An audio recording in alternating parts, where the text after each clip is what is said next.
Hello, this is John Seidel, the director of the Sosui Hawk Southeast Asia Center at the London School of Economics and Political Science, the LSE. Welcome to Dialogues on Southeast Asia. Drawing on a wide range of research undertaken by experts on Southeast Asia, this podcast aims to provide specialist expertise and an interdisciplinary approach to the understanding of key issues and challenges across the region. Dialogues on Southeast Asia brings you discussions and debates with specialists in diverse disciplines and with different kinds of expertise on the countries of the region and on Southeast Asia as a whole. We hope you enjoy our podcast.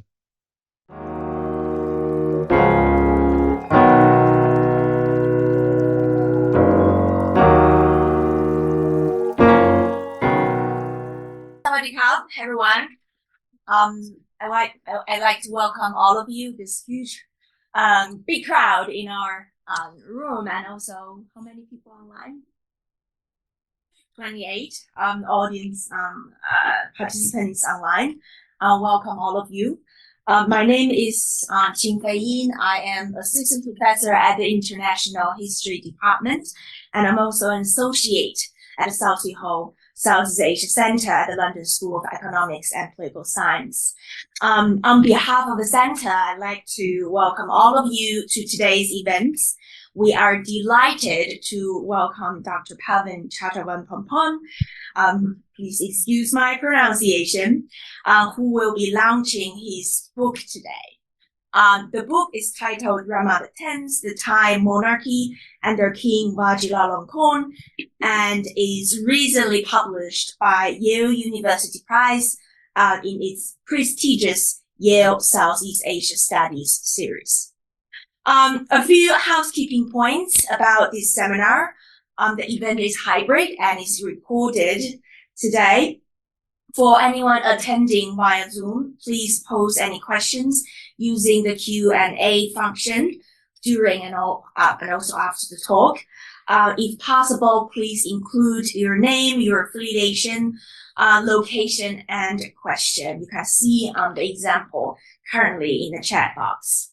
If you would like to tweet or retweet about this event, please make sure to tag us at SEAC.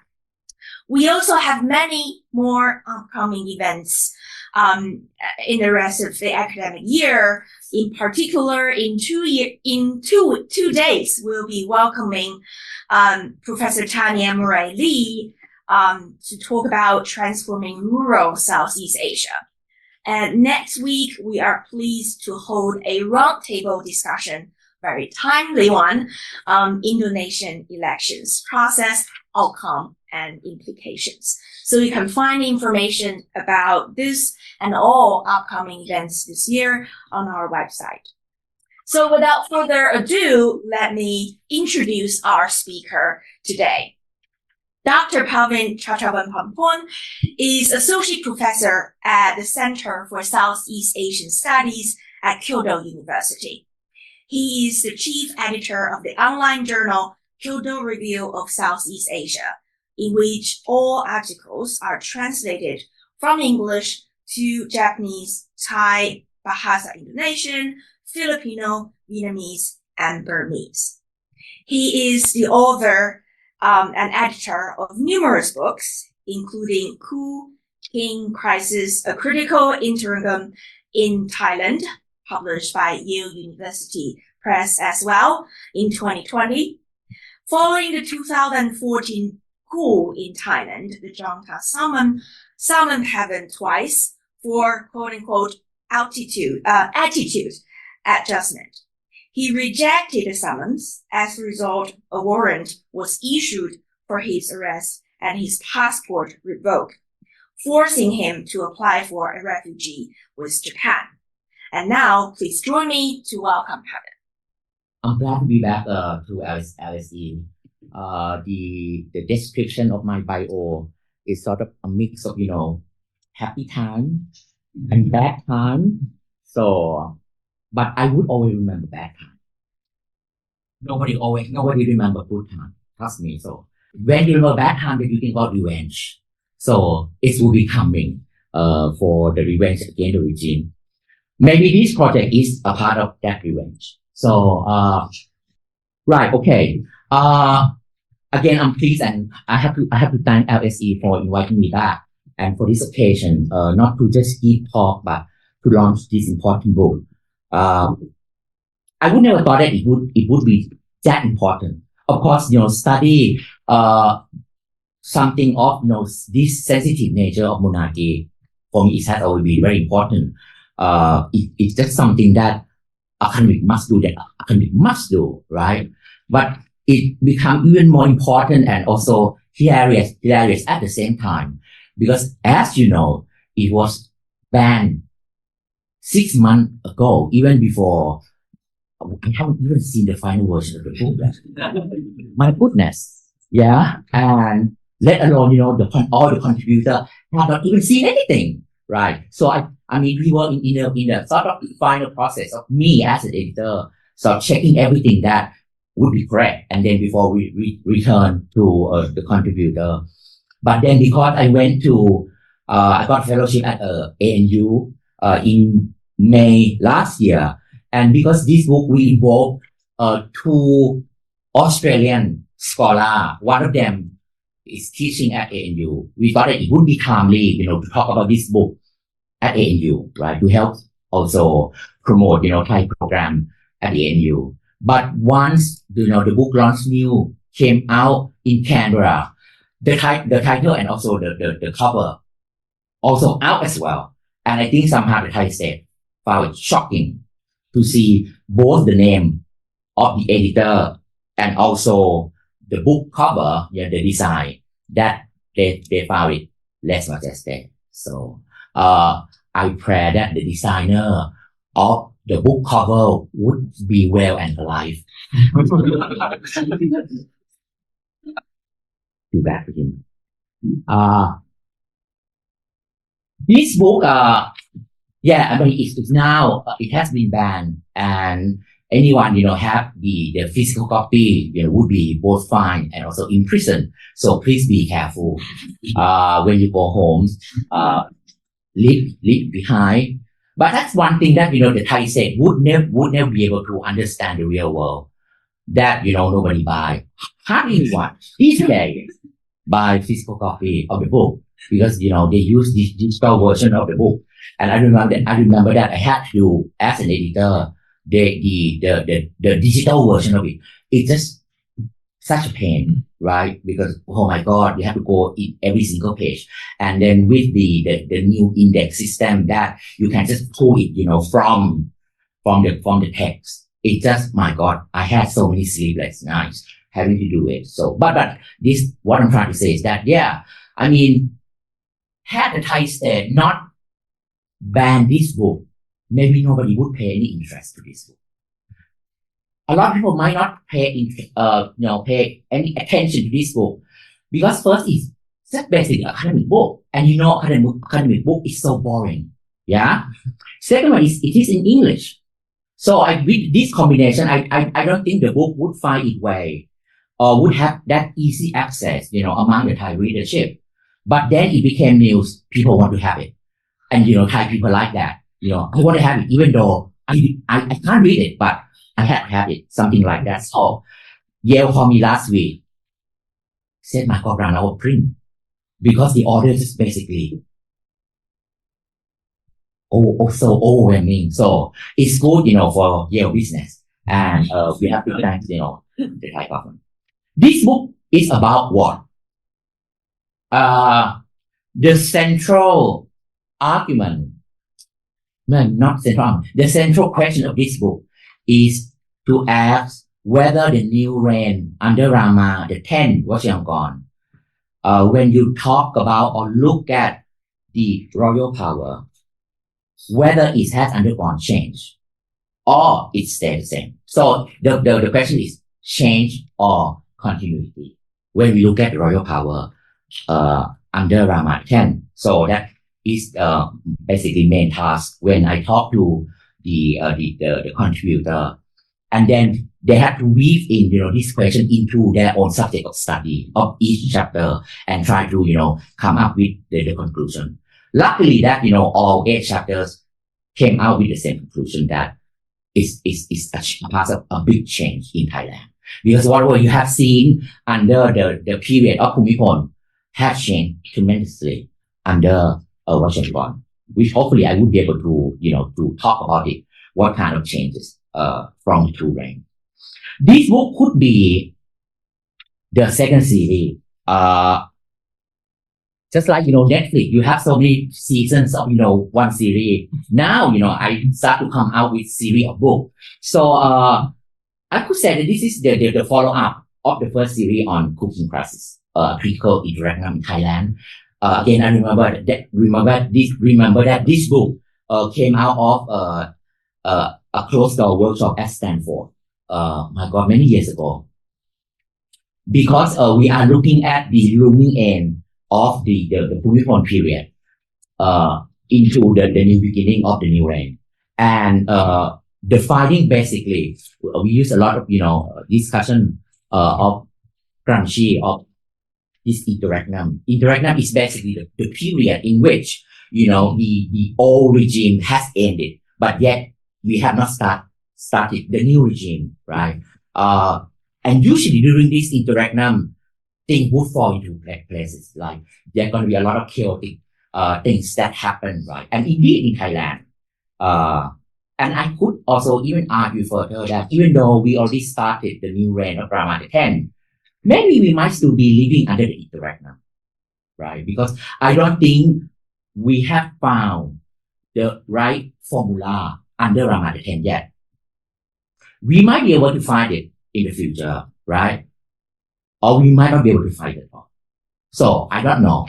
I will explain this a little bit later as we move into the argument of the book. So, but this book, the book Rama X is basically focused, obviously, because it's Rama X, we have to focus on Rama X. But in focusing on Rama X, we do not divorce it from Rama IX. So a lot of discussion in the new book, still very much refer to what happened during the period of King Bhumibol. And we mustn't forget that Bhumibol had been with us for 7 decades. So, I mean, a lot of his legacy had remained sort of very deep rooted that, a lot of it sort of, become a part of structural problem in Thailand. So we also have to look at, what happened before, Rama X. And also, because I put the subtitle, go back again. Because I have to put the subtitle, the Thai monarchy under King Vajiralongkorn. Basically, again, we do not look at the monarchy as an individual, right? But we also look at it as an institution. Right? This issue also very important, even during the period of Bhumibol. I think Bhumibol had been successful to a great extent, in personalize the monarchy, separating it from the institution. Because of that, I put this title. So in other words, we will not just discuss Rama X, we also discuss the monarchy as an institution. Now, just a footnote. So the subtitle, the Thai monarchy under King Vajiralongkorn, when it was first banned, and published in Royal Gazette, they missed the word under. Yeah. So it's only appear the Thai monarchy King Vajiralongkorn. So I look at the Royal Gazette, it doesn't make sense, the subtitle. Then forgot about it. Until a month later, there's another announcement, this time with under. Because they fear that, if you keep the old version, then nobody would be arrested. Because it would become a different book. Because now the subtitle is sort of different. Yeah, this goes to show the mentality, the Thai state. So, it don't have anything else to do. How I tackle this book, especially looking at Rama X and the Thai monarchy, you would have to rely on previous study on monarchy. And you know what? Even though this area of study has remained very sensitive, right? But there are already a number of scholars, talking about this issue quite extensively, more than we would be willing to accept, right? So the argument that nobody would want to talk about the issue of the monarchy, is so untrue. Yeah. For this book, at least we depended on 3 previous studies, and I go very quickly. Otherwise it would be such too much detail, and so might be a bit boring. So the first one we rely on is basically network monarchy. So you can't deny that when you study monarchy in Thailand, Dr. McCarthy's concept of network monarchy has been very useful. Basically, he argued that the best way to understand Thai politics is to look at Thai politics as a kind of network. And the most influential network of Thailand from 1960 onwards has been network monarchy. And basically, it defined Thai politics.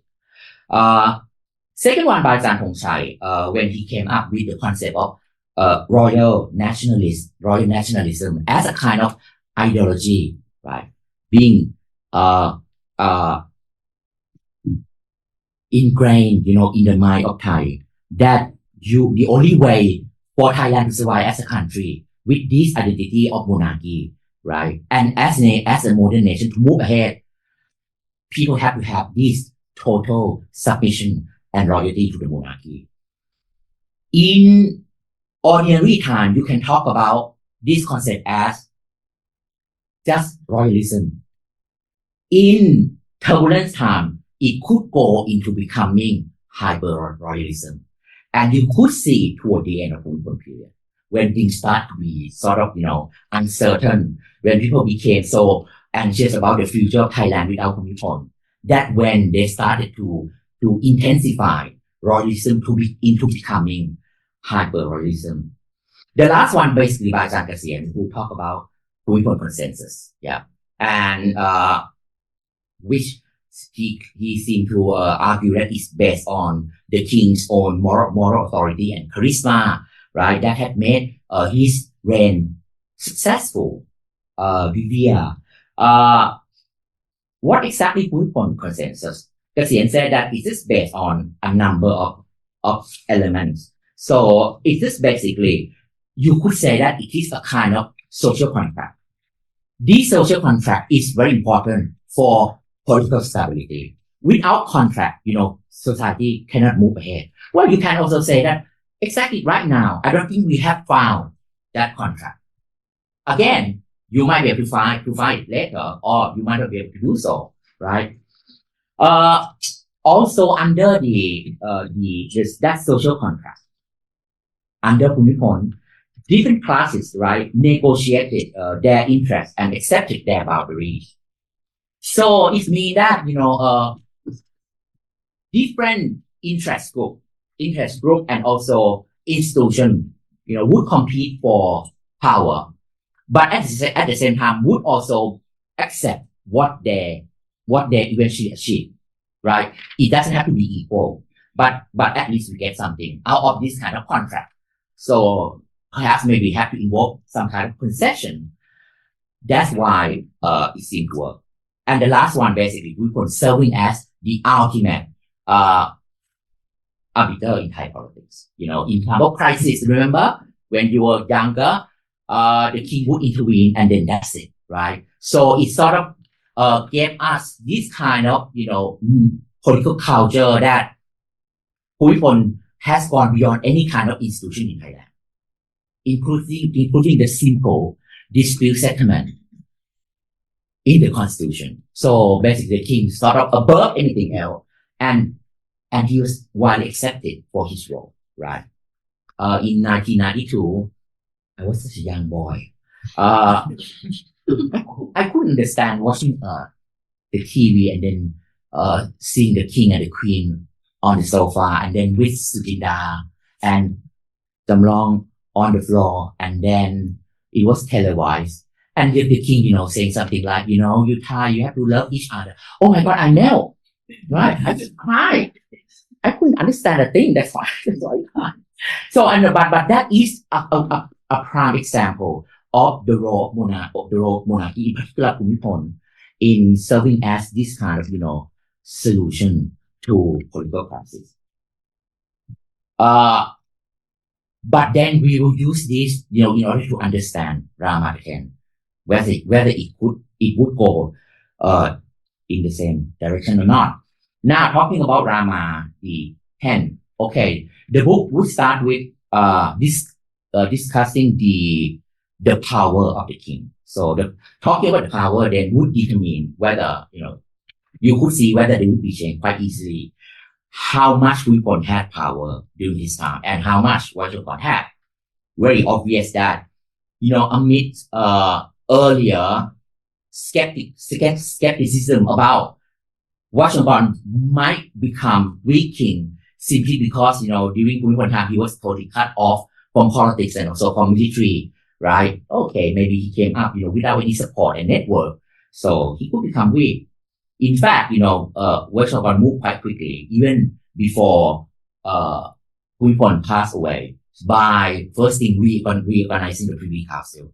And this is important because Privy Council, during Bhumibol, once again, was the main engine for Neighborhood monarchy, right? Operated by Prem. Yeah, so this organization, even though it's small in size, but yeah, immensely powerful in back then, determining, the face of Thai politics and also weave relationship between the military and the monarchy rather well. So, Vajiralongkorn started reorganizing, putting his people in the Privy Council. Among other things, basically also overseeing the wealth of the monarchy. So we are talking about the Crown Property Bureau. And the king did all these things without proxy. Now, this is something very different from Bhumibol as well. So that's why, there's a lot of things happening during Bhumibol's era, but not a lot of people talk about it. Partly, there might not be allowed to talk about it, but partly it's difficult to know who moves things behind the scene, right? Definitely, the king did not show that he moved all these things by himself because he used proxy. And I like to think that Bhumibol depended on so many proxy in so many different areas. I would imagine that if you want to talk about Phon Luang, then he would have a team, to help him and then serving his proxy in communicating with the Thai public. Yeah. So Nam Thuong, something like that. But we noticed that under Vajiralongkorn, everything seemed to be more direct, using no proxy. When the king did that, it sort of exposed the king much more than during the Bhumibol era. The way in which Vajiralongkorn started to reorganize the structure of power, we look at it in two levels.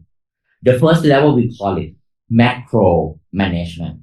So Vajiralongkorn have gone ahead with macro management. What's mean by macro management? Amendment of Constitution. Right? He did it just right there in front of the eyes of the public, even though the Constitution already approved in the referendum. Right? The king requested to have certain provision related to the monarchy to be amended. And mainly, basically, to empower the king himself.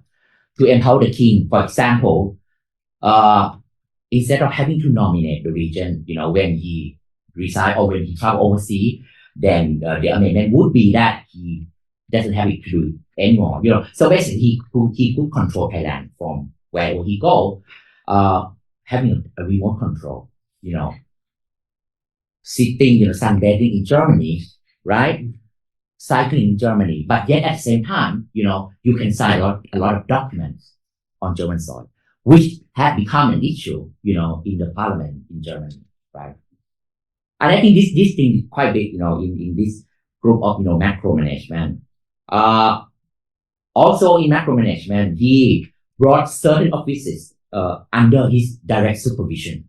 These would include the Office of His Majesty Principal Private Secretary, the Bureau of the Royal Household, and then some regiments of the army into his own direct supervision.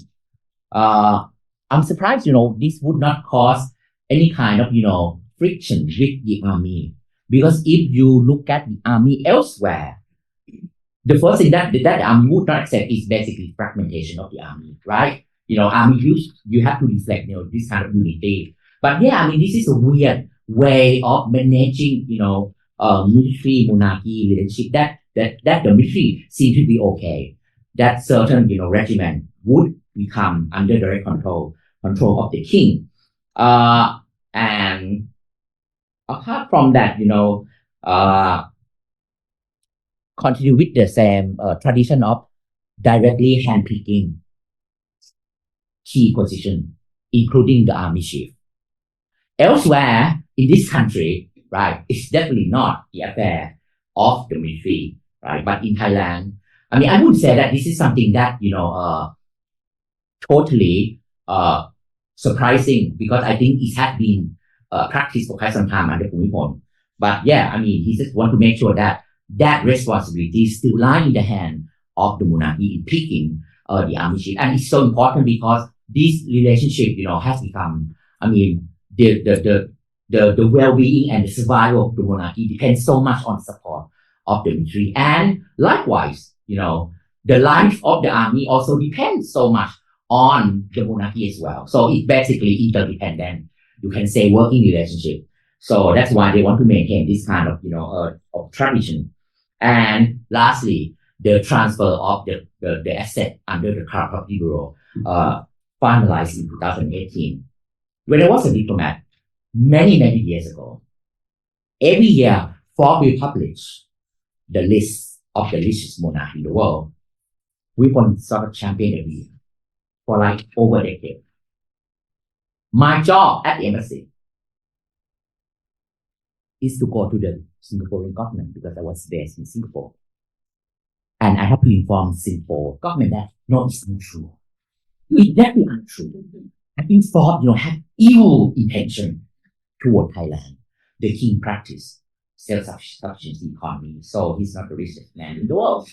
At least right now, the diplomat doesn't have to go through that job, right? Because now it becomes a private possession of the king, with estimate value between 30 to 60 billion US dollars. Yeah. Remaining again the richest monarch in the world, still in 2023 and 2024. Then another thing also which reflecting on macro management is basically his legal and constitutional power. But I think this would reflect better in the next category. But the reason I want to mention here is that because in this book, there is a brilliant chapter by David Breakfast, the guy who studied lèse-majesté law. So he talked about the origin of legal power of King Vajiralongkorn. And it was brilliant because not only he looked back to the revolution in 1932, that basically the Khanat, might have dismantled everything. But one thing Khanat did not dismantle is the legal power of the king. And it has continued through time, right? But David worked backward even more into comparing Thailand right now to medieval Europe. That's how, king in the past, can just lock anyone up, at his heart content, something like that. So in many ways, sort of, moving Thailand back into history. Now going to the micromanagement. So micromanagement would be something, most of them have become dramatized, right? Domestic affair. Yes. The king just want to prove to the public that even those who were close to him have to be under his micromanagement.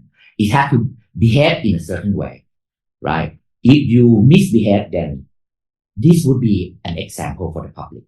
So we have seen a lot of cases, starting from people, from his own family, Sirat, and then her own family, Pongpat, and then even the case of Disregard, Vajiralongkorn. This is, to once again demonstrate to the public that honesty and loyalty was so important, if you want to work for the monarchy. The case of the three, Mo Yong, Pragom, right, died mysteriously. Some of these things quite outrageous, and the Thai state, failed to come up with reasonable explanation of what exactly happened that even made the whole thing about the monarchy and his micromanagement so obscure, right? I mean, the list just went on and on and on. Now, I did my own research. Oh my God, it's such a pain. By looking every page of Royal Gazette from 2016 to 2016 to 2020. Now that goes to show that I don't have anything to do in life. That's why I look at Royal Gazette every day to find out the total number of people who have fallen under this micromanagement. My God, the finding was so astonishing. Altogether, more than 500 people, right? Demoted, dismissed, yeah. There could be monk, derobed, yeah. This thing what happened during the Bhumibol. The thing that so separated him from Bhumibol was not only people being punished, outside of the legal framework. This is totally outside of the legal framework. Basically, the king basic order that, I want to dismiss this person. And that's it. There's no more legal proceeding, right, to further. But not only that, I think Vajiralongkorn came up with another measure to further humiliate these people by using certain vocabulary, right? Now, I list it. This is just nothing, extremely evil conduct. ประพฤติชั่วอย่างร้ายแรง This kind of vocabulary, I'm of course I'm much older than you in this room. So it's used to, I used to get used to this kind of vocabulary when I was young. But then it's just gone out of my life, I'm sure that you might not have heard these phrases. Ungracious to the royal kindness. ไร้สำนึกในพระมหากรุณาธิคุณ Rebellious, yeah. กระด้างกระเดื่อง My God, this is the revelation. Ungrateful ขาดความกตัญญู Destabilizing the monarch. I write it in English. บ่อนทำลายสถาบัน Lazy เกียจคร้าน Yeah, someone was accused lazy. That's why you have to be dismissed. Yeah, and then lack of devotion. ขาดความทุ่มเท And the last one is classic, flawless.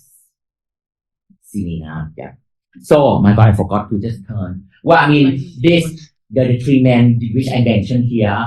Yeah, I mean, the humiliation not only comes, through certain vocabulary, but also, with control of physical control, body control by shaving their head.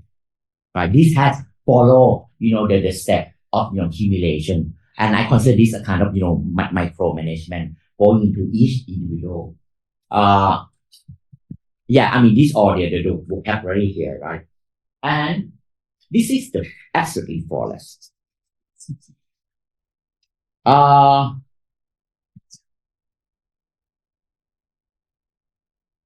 then, if this micromanagement has been so effective and powerful, so what is the purpose of micromanagement? To instill fear. Yeah? Because then they want to make sure that people would fear. Then you would not do certain things that would come across as frankly anti-monarchist. Yeah? Then if that is the case, how can we explain the protest of 2020? And that had to be the watershed in Thai politics. Yeah, I mean, I have done so much, on advocacy, on all things anti-monarchy, in the past 10 years. I won't say it was successful, but suddenly, in 2020, this movement just came about. And then, yeah, I was both shocked and also delighted at the same time. Yeah, I mean, something went wrong along the way, through these two types of management to the point of, it sort of instigated public unrest in 2020. And there are a lot of weird things, which, I mean, I'm so lucky to have Ajahn Chatri, the final contributor. He didn't even was with us during the round table, but he just submitted the paper later.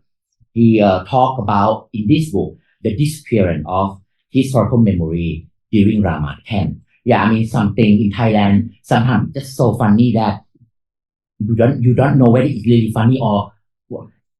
The whole monument just disappeared and nobody talk about it. People pretend that they never seen this kind of monument. So when it disappeared, yeah, it reflected on somehow the changing power of the monarchy. Okay, the last two parts, I think I will take maybe another 10 minutes and I will stop. Let's talk about the argument of this book. Obviously, we focus now on change, right? And then what kind of change if we focus on it? If it has been so different from the Bhumibol era, the argument here would be that this change would somehow take Thailand back into the absolute monarchy period. But I mean, we reluctant to use the term absolute monarchy, even though in practice there's a lot of things that become so similar.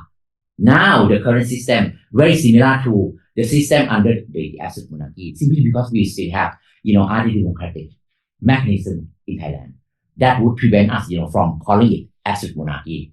But in essence, I think we then tend to use this word to make it less controversial. Royal absolutism, that might be better than to just talk about the absolute monarchy, so people would get confused that, oh my god, it ended since 1932. This has been the chosen path of Rama the 10th, that he just basically want to centralize his own power. Yeah. But in the way in which that he wanted to centralize power, on the contrary, sort of eroding the royal hegemony that has been built up during the Bhumibol era. In other words, increasing absolute nature of the monarchy undermines its existence. So just when you think that Washington has become more powerful than any other king, since 1932, we had how many kings? 7, 8, 9, 10. We have 4 kings from 1932. Yeah, Washington, according to Kevin Harrison, now holds more formal power than any other king, including his own father. You just think that when Bhumibol was here, he was so immensely powerful. Now, formally, it's now Washington. And judging by his direct interference in sort of constitutional amendment, something like that. Also, the difference would be on the different modus operandi of how things work within the palace and outside, the walls of the palace. And this continue to pose such a challenge once again on the existence of the monarchy, because the Thai monarchy based on certain discourses, right? Certain modus operandi. For example, royal democracy. Yeah, this has been again the discourse under Bhumibol. We want to prove to the public that no, the monarchy has never been against democracy, right? Even though the two terms are oxymoron, right? But yeah, Bhumibol sort of prove that it could go together. But then it's getting more and more difficult to prove. Right now, when the monarchy has become more absolute, the other term is above politics. Bhumibol used this so much in order to justify, his political role by no, whatever I do, still above politics. Yeah, but right now I think it's for all direction, above and beyond, and whatever direction, it's just again so obvious. The last one also, the third one, the king can do no wrong. All this, beautiful discourse, crafted during Bhumibol, has become troublesome. Last one is the democratic system with the king at head of the state. And I think this last one was picked up by the protester in 2020 and discussing it, whether, it should be the case or not, whether the monarchy should remain the head of the state under the constitution and under the democratic state of Thailand, right? In other words, the change also proved to be to see more direct role of the monarchy, also flaunting, constitutional power. And I already said it, rarely relying on proxy, basically breaking with the royal protocol practices, right? What else? I just want to show something. Yes, we talk about, the protest of 2020. So I mean, there's a lot more detail which I can talk here. I mean, referring to what Pong Chai said through the year, and then he talked about the Thailand basically under Vajiralongkorn is a feudal state. We also talk about that too in the book. Kasian also talk about the two political ideologies collided, one under a disguised republic and the other under a virtual absolutism, right? It's sort of, undercurrent conflict throughout Thai society, which we have been unable to talk about it. Let me move on to the last part, and then it's better to have a discussion here. Let's talk about the content of the book. This book basically based on another workshop, right? This time we had it at University of California, Berkeley in 2019, and I invited a number of scholars who were from day one. There was a lot of problem associated with this project. Nobody accepted my invitation, even though I said that, look, I'm taking you to San Francisco, to see the Golden Gate. I will give you, food and hotel. Nobody. Very difficult to find. Of course, when I said that the project is about Rama the 10th, then people say, oh no, maybe not. We only have, die-hard 3 or 4 people. And there's quite a number of people who also accepted, and they came, but eventually never submitted the paper. One came, submitted the paper, and then eventually withdrew. Second obstacle is, I could not find female contributor in this. And I don't know whom among one of you might become academic one day. Gender representation today is just, oh my God, off the roof. I submitted this book. The first place I submitted was at Cornell University Press. It rejected in a few days without even read through it because they look at the content and they said there is no female contributor. So that's it. And they even blame me as an editor that I ignore, again, female representation. That. It leads to a question: why I don't have female contributor? Maybe some of you might be able to give me an answer. Could this be because, and I do not believe it anyway, male are more brave in writing about the monarchy? I do not believe it. Right? Because, other academic, female academic, even not working with my project, they also, got the same consequences if they talk about monarchy. Nobody can escape from it. So as you could not figure out, why, obviously apart from, the topic itself is controversial, but when it comes to gender, it's so difficult. So I sat down with Yale, how we gonna fix this problem. One, Yale accepted the project, so we came up with the solution. So we had to find someone who could write forward, who's female. Luckily, we have Tyrell Habergorn, and it had to be another female who endorsed this book for the book cover. You see, making book is just like opening a company. It's not just like publishing anything. You have to have strategy. Luckily, I have a Ganganograt. Again, I don't know. What can happen to her?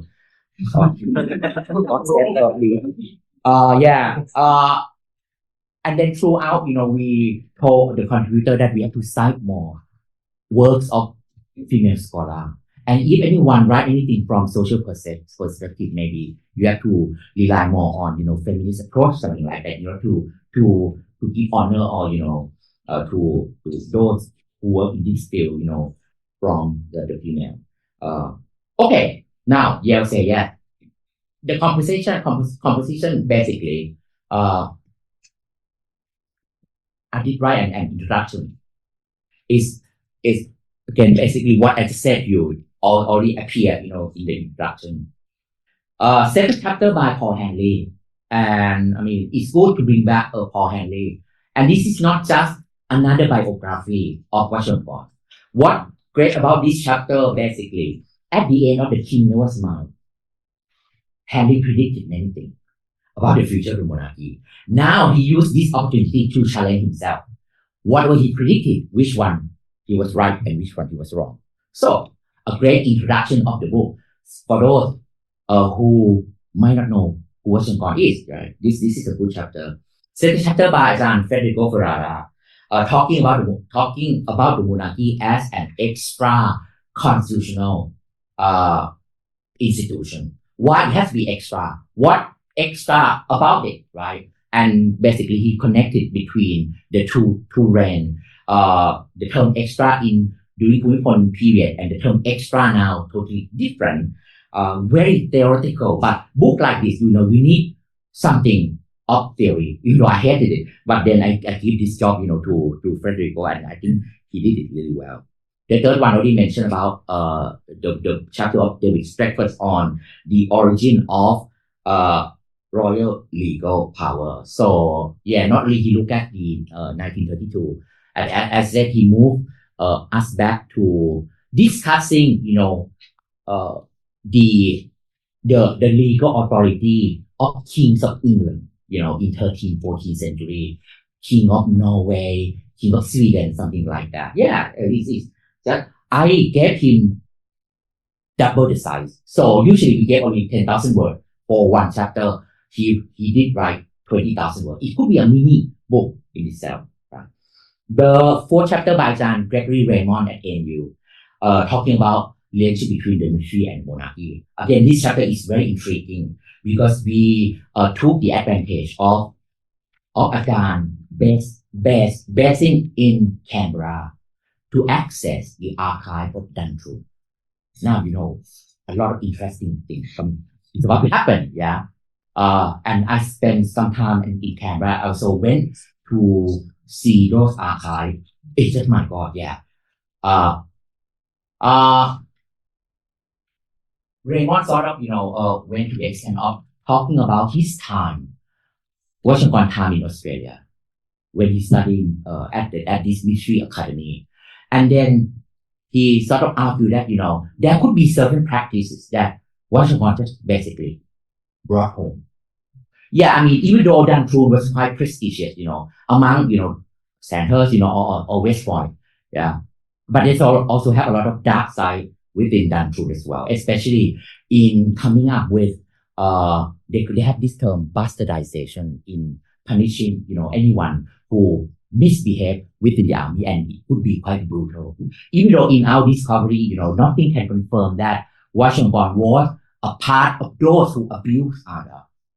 But what we know for sure that he's seen everything, right? So that's why we try to make a connection that how could we understand Vajiralongkorn, obsession of เสื้อผ้าหน้าผมยกอก right? Everything about how to look very martial. So someone called him Martial King, something like that. I think a lot he took it from Dantru, and including domestic violence. Craig also even went further to say that maybe whatever we see from Vajiralongkorn today could be because of the impact that he got from Australia. So again, it's very important. Aside from, this is one part of it. But of course, the other part we did talk about the real dynamic between the military and the army. The big one very quickly, I end soon. The Qingfei Bureau, just basically revisit, the origin of the Qingfei Bureau, and then how come it could be transferred into the hand of Vajiralongkorn, and what it meant, for the Thai political and economic landscape.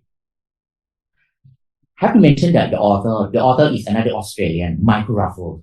So in this project, we have two who are not academic. The two of them, Hanley and Michael, basically journalists. But this is sort of world-class journalists. Unlike certain, foreign journalists in Thailand, I don't have to mention the name.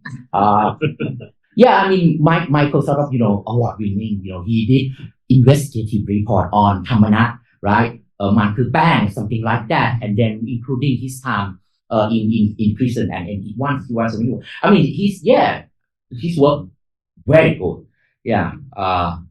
Six, Claudio Sopranseti, talking about love and fear. I love this chapter because it's sort of very anthropologist, in a sense that Claudio talked about royal governance under Bhumibol.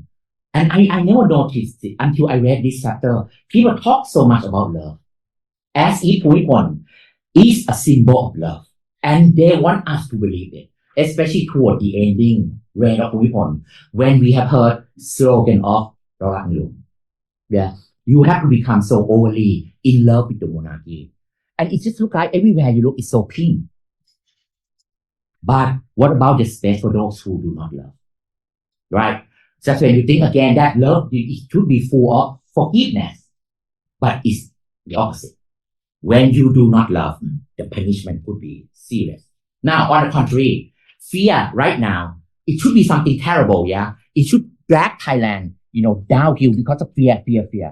Again, the protest of 2020 sort of, becoming ray of light that there could be the way out to the basically he's just playing with this dichotomy of love and fear, between the two ranks. The seventh chapter is Ajahn Chatri about the disappearing, right? Talking about the insecurity of the monarchy and also in competition with democratic institutions, to the point that whatever that belongs to, even it would become symbol, has to be eliminated.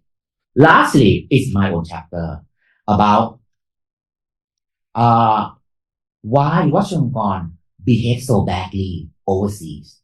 It's almost working on international relations. So, okay, this is part of my study. Yeah.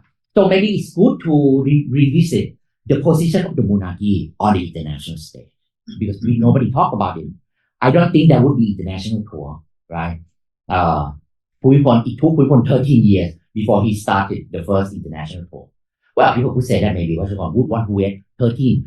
Another 13, he would become 90. Then he would go on, on the wheelchair. So, I mean, what I'm saying is that time is not on his side. So if you want to do something, you have to do it now.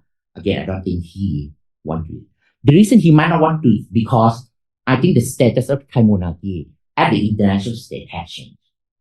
Its importance has diminished over time. And it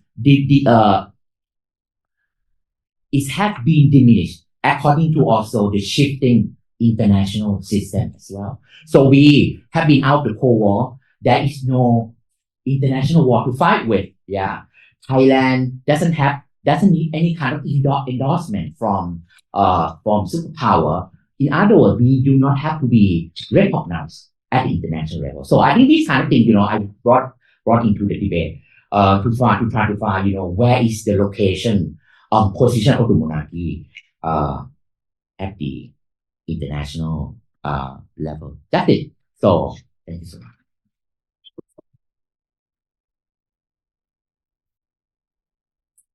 Wonderful presentation of this. I think it's really unique and also comprehensive kind of window to Thai society, and so its history and politics.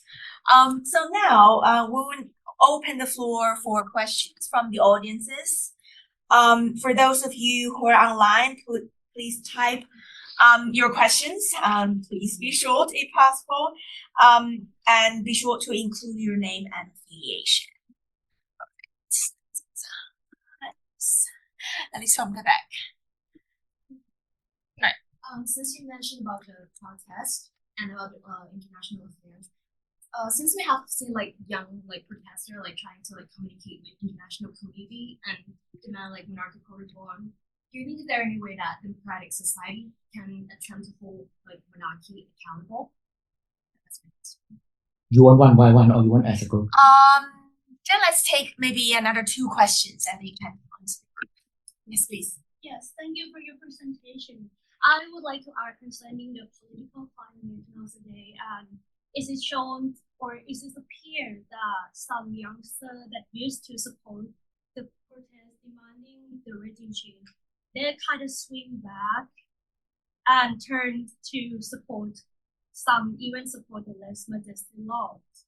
And how do you consider that? How would you explain that? Is this a temporary political climate, or are we in Stockholm syndrome, or is that Vajiralongkorn start to establish his hegemony despite all his behavior? Thank you. Dr. Heather. I'm thinking for Vajiralongkorn to be heir to Bhumibol, was it one level a blessing for him, but another level a curse? And it's a curse not only perhaps for him, but for the monarchy itself.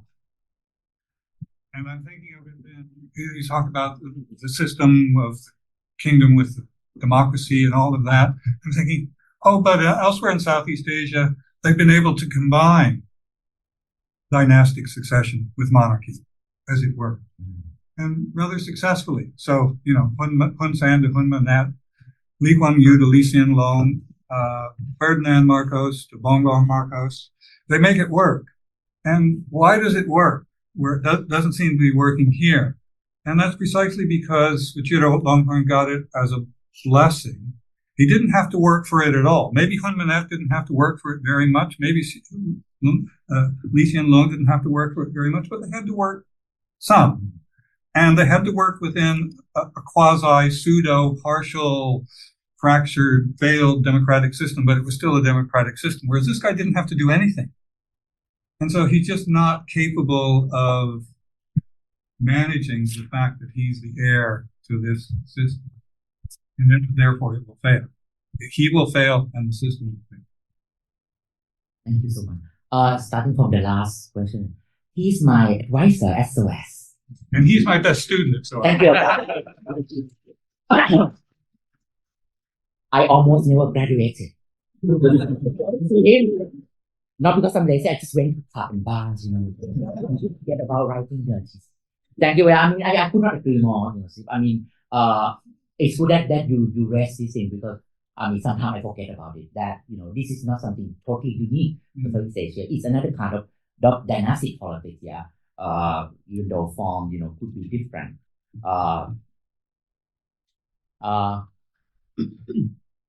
It's difficult. I'm about to say that is it because we have been here for too long?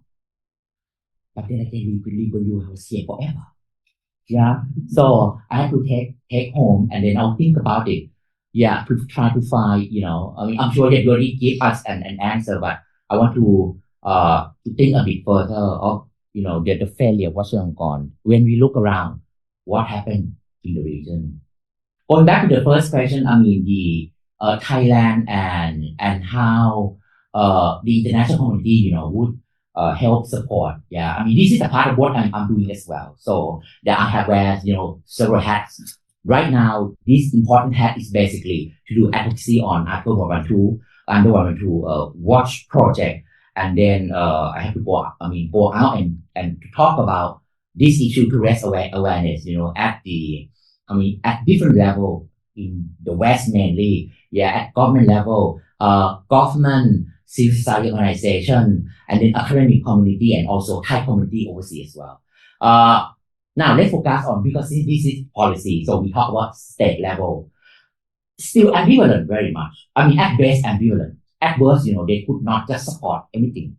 They become so overly sensitive when we talk about lèse-majesté with them. You don't even have to mention the word monarchy, because this country, including the United States, immediately connect lèse-majesté and monarchy together, and for them to be perceived as interfering into this key institution in Thailand, they think about national interest. So what I say to you is it's nothing complicated. This country like this have to think about national interest, and then especially even up to this point with protest, against the monarchy, they would not want to jeopardize their position, and their vested, relationship with the monarchy. And we have to find other way in order to be able to talk to them more effectively. For example, I just realized, in the past few years, if we can't talk about Article 112 with these people in order to seek their support, then we have to talk about, say, academic freedom. In fact, we forgot to talk about academic freedom because this book has been banned, right? It's good that we could dress up. If anyone want to talk about it, please feel free. Because this book basically not just about book that has been seen as controversial, but it's also about academic freedom. Or what happened to York when she was arrested? She was only 14, so that the age sort of coming down quite shockingly. You just think that when you talk about York with with the US government and UK government, they would, oh my God, feel sympathetic toward the kid, no. Because again, it's about 112. It's suddenly become, domestic law of Thailand. But then you talk about child protection alone and what the UK and US must do in order to support child protection, then they would be willing to include the case of you. So you have to find, other pathway in order to get to that point. But to answer you, it's happy, difficult, and tricky. The other one, I don't know whether I misunderstood anything or not, that you talk about the swing back to even support the lèse-majesté law. I think there might be, but I see mostly, among politicians rather than protesters. Or anyone correct me that I'm wrong. I don't know. I think for me, at this rate, as we talk about this issue today, I can't see any reason for anyone to go back to support Article 1. No matter where your political loyalty lies, right? You could be pro-democracy, or you could be Salim. But come on, there must be some intelligent Salim left in this world to see that, Article 1 is just so absurd. That has to be, if you don't want to talk about being eliminated, then you have to start talking about reform. But I'm sure I see definitely the shift, in the position of politician, political party. For basically just for their own, political interest. That's all. Great. Let's take two questions online. So, first one, either from SOAS. They asked that what went wrong during the 2020 protests, and do you think there's any there's another chance in the future for such big protests to happen once again? And the second question is mostly about the chapter you wrote. Jerome from former LSE student, they asked that how has the perception of the Thai monarchy changed under Rama X among the population, especially the Buddhists of other Southeast Asian countries? Yeah. The question asks if there is any opinion at all about how they look at the Thai monarchy apart from, the way he dressed. Okay, I'll go with the first one first. The first one. I must be so. Oh yeah, what went wrong? I don't think anything went wrong. I really don't think anything went wrong. Even anything I think is a victory at one level. It's such a victory for me, especially a man of my age. Yeah, I thought I would never see anything like this in Thailand. About people talking about, on the street of Bangkok, and not just Bangkok, in fact, it's almost nationwide, about the need to reform the monarchy. This is something quite unimaginable. I think for me, it has already been a success, whether they achieve the 10 demand or not. But if you talk about then why it had to eventually be cut short, I could explain that this is a good example of crisis in Thailand that we can no longer rely on political process. Right, legitimate political / parliamentary process. Because in any other civilized society, when you want to move the country ahead, you want to change certain agenda, you have to go according to the structure, right? You have to, consult with political party, then it would be discussed in parliament. But all those channels, has been blocked. Then it's almost like, they basically push the children onto the street. But yet then when they went on the street, then what happened to them, right? Brutal crackdown on them. So I think, I would only explain in that context. If anyone saying that is a kind of, a failure on the part of the protester, but I don't see it that way. Anything else? Oh, my own chapter. The second question is about how the population of Southeast Asia, especially those Buddhists, have perceived the Thai monarchy differently now with the new king. Okay, if you want to focus on Buddhists, then you have to be mainland Southeast Asia. Now, how dare the Burmese would criticize the legitimacy and the purity of the Thai monarchy when they look at own military. So, this is, this is just basically a reflection of the reality of ASEAN from 1967. Each country has been vulnerable. They have been vulnerable to the point that they can't even talk about this issue because it would only come back to them. So I mean, yeah, that's why they came up with this, absurd, non-interferent, something like that, consensus. So yeah, I do not want to pay attention so much. Well, I mean, I think this question made me want to highlight whether there would be any kind of a different perspective on Buddhists who might think that the Thai king lacked that kind of moral authority. Maybe it might be that way. But the guy has no moral authority anyway. I'm sorry. Before we start the next round of questions, I think we have time for another round, maybe 3 questions. Let me arbitrarily chime in with my own question. Because during King Bhumibol's reign, it looks like the king, at least if I'm public, the king played this role of an arbitrator between the military and the civil government when the two sides are in feud. But now, under the new king, it looks like his rule relies so heavily on the support within the military. Do you think in the future, if the military and the civil government, if the next civil government came into conflict with the military or the other way around, do you think the king will be able to play that role of an intermediator or arbitrator between the two sides? Okay. I can answer this in 2 ways. I think first thing first, I don't think it's military who is playing that role at the moment. I think it has been the judiciary, right? It has been quite clear even before the ending of the Bhumibol era, especially toward the last decade of before Bhumibol passed away, when basically his influence started to decline. Then of course they have to think about then who would become the next Bhumibol. The first question, the first answer would be Vajiralongkorn. And the obvious answer is no, right? Because you have to be built on certain legitimacy, to be able to play such a role of, mediating, political conflict. So I think they then decided to put all eggs in the judiciary. And that is the beginning of another crisis in Thailand. It's not just the crisis of, the monarchy, but also the crisis of the judiciary.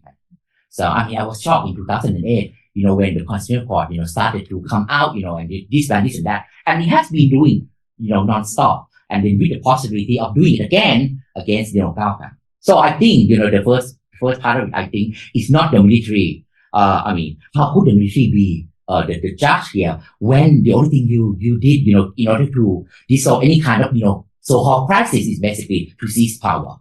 So that, far from finding solution to the country.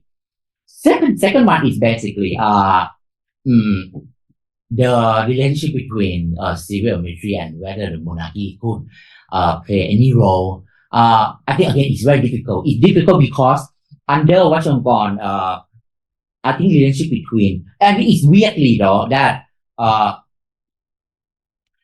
relationship between the military and monarchy under Bhumibol, seem to be very solid. You would have thought that it would be different in Vajiralongkorn up to 2024, and especially when Vajiralongkorn never invested in his own relationship with the military right at the beginning, unlike Bhumibol. In many ways, throughout Bhumibol period, Vajiralongkorn basically cut off from political and military affairs, apart from setting up his small Rajwanlok, sort of almost useless because no one wants to become member of Rajwanlok apart from having that hideous haircut. But it leads you to nowhere. No, come on, when you join any other organization, you must have ambition. When I joined foreign ministry, I just want to be ambassador. When you join Rajwanlok, where are you going to end up? Because it would not lead you to the top position in the army. Right. So that's why, So, now what I said? It's so old. Again, when you think that it could be different, I think Vajiralongkorn find his own way in sort of entrenching this dynamic between the two institutions. And I don't know the future, but right now, so far so good. It's so far so good to the point that even Gaokang try to pick it up with the case of ตัวช้างไม่โชว์ปารีสนะ it only shook a bit. It did not really lead to sort of major change, which I hope so it may tell us something that maybe relationship within this organization more or less still okay.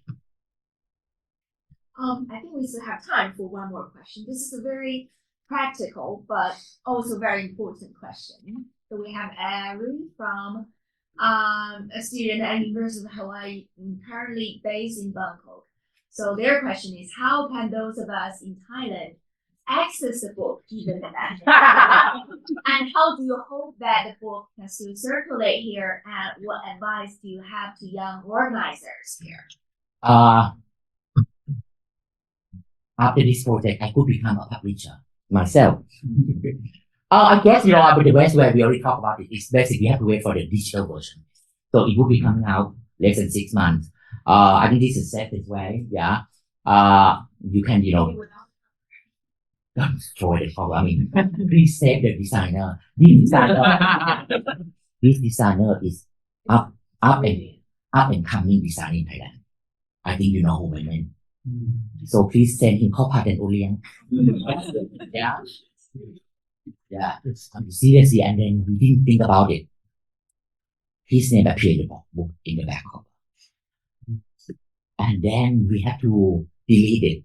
But the first lot still with his name. Yeah, but after it's been removed. So digital is still the best way.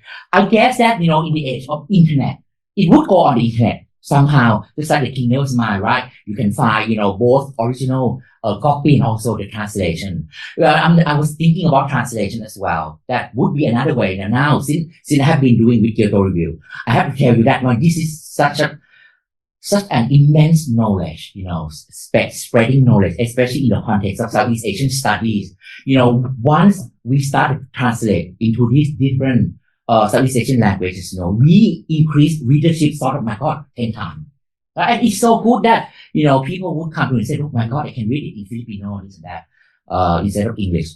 Yeah, I thought that, to do it in Thai, it would again help spread the readership. The question is, who's gonna do it? Yeah. And then, how we're going to do it, where the money going to come from, and what about the accuracy of it? I don't know, because I heard so much about Siam map, being translated. That almost ended up in war. So I don't know. And the cooking crisis, Sanapim An wanted to translate, but they continue to sit on it after 5 years. So maybe they already wait that it might still be.